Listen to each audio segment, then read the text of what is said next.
Lietuvos studentų sportininkų delegacija oficialiai išlydėta į 27-asias pasaulio studentų žaidynes Kazanėje.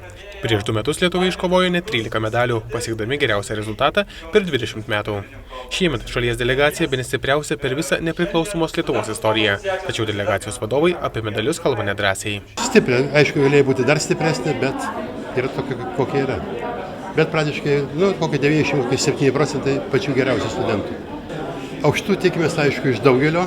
Taip, pavyzdžiui, olimpinis vicečempionas, Europos čempionas Šuklinas, irkluotojas Užtartaitė Valčiukaitė, Griškonis irkluotojas, lengvaatlečiai Rytis Sakalauskas, Lina Greičiakaitė, Raivydas Stanys, šuolininkas į aukštį, Sonata Tomašaitytė, dziudoistas Karolis Bauža, Europos bronzo medalininkas, ir iš daugelio kitų.